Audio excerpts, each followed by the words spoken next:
جس کے ساتھ عقیدت ہے اس کی بھی بے خبری ہے، اور جس کو عقیدت ہے اس کی بھی بے خبری ہے۔ میں اس پہ کوئی تبصرہ نہیں کرتا، کسی کے لیے بھی دعا کرتا ہوں کہ اللہ تعالیٰ سب کو آخرت کی تیاری کی توفیق دے۔ اصل بات یہ ہے کہ اگر آخرت کی تیاری نہیں ہو سکی نا تو کچھ نہیں ہو سکتا۔ اصل چیز ہے آخرت کی تیاری۔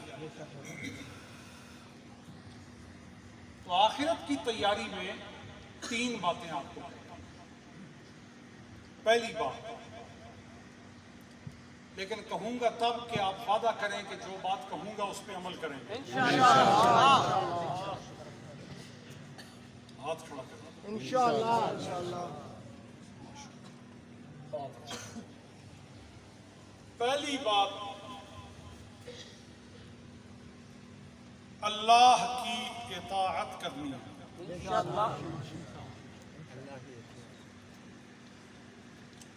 اطاعت لفظ مشکل ہے، ذرا ترجمہ کر دوں اس کا۔ اللہ کی فرما برداری کرنی ہے، اور آسان کر دوں، اللہ کے حکموں کو ماننا ہے۔ کو مانیں گے؟ بولو بولو بولو۔ اب اللہ کا حکم کیا ہے؟ اللہ کا حکم ہے 5 وقت کی نماز پڑھنی ہے۔ کہو پڑھیں۔ اللہ کا حکم ہے زبان سے اچھی بات کرنی ہے، گالی نہیں دینی، کسی کی ذلت نہیں کرنی، کسی کا نام نہیں بگاڑنا، کسی پر الزام نہیں لگانا،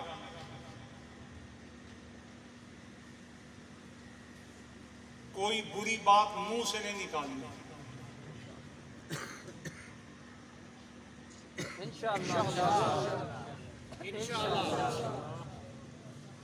ہاتھ اس طرح نہیں کھڑے ہوئے، نہیں، جن کے پاس اپنے ہاتھ ہیں وہ کھڑے کریں، جو کرائے پر لائے ہیں یا گھر چھوڑ کے آئے ہیں وہ بھی نہ کھڑا کریں۔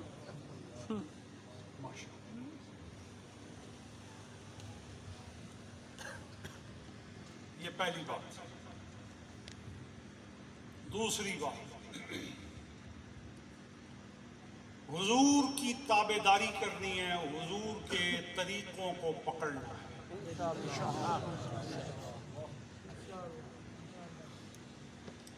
حضور کا طریقہ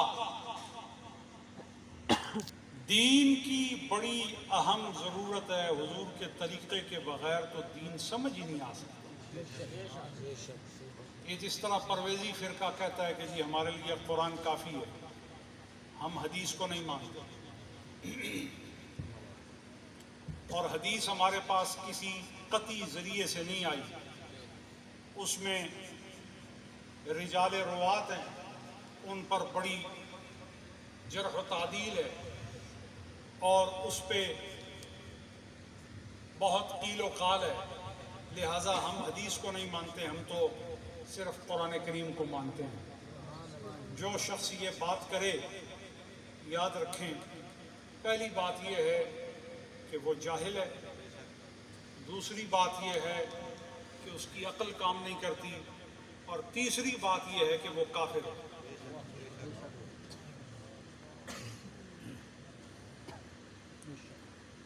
قرآن کریم میں میں متعدد مقامات گنوا سکتا ہوں کہ جس کا ذکر قرآن میں نہیں ہے۔ مثلا ایک مقام ہے جس کو تحویل قبلہ سے تعبیر کیا جاتا ہے کہ نبی کریم صلی اللہ علیہ وآلہ وصحبہ وسلم نے تقریباً 16 مہینے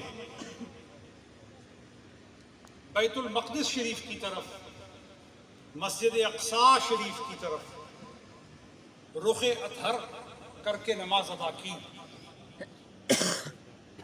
اس صرف منہ کر کے نماز پڑھنا قرآن سے ثابت نہیں.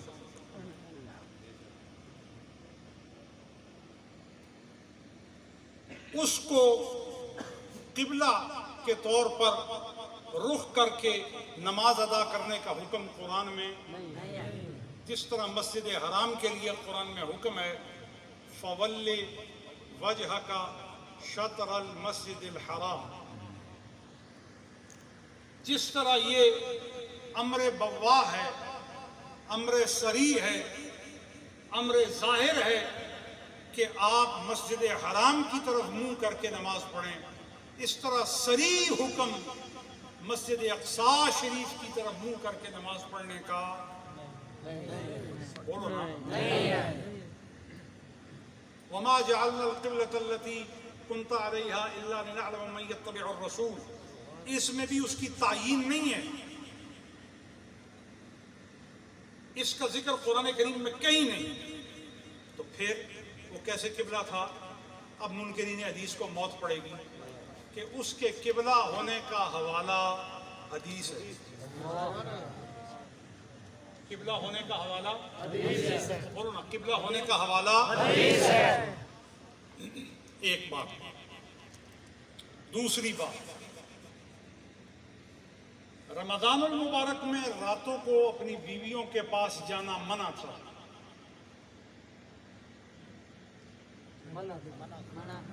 خفا کیوں ہو گئے ہو؟ میں پہلے کی بات کرتا ہوں. جی اللہ جی پیر جی آئے نے راتاں نواں بڑا خطرناک مسئلہ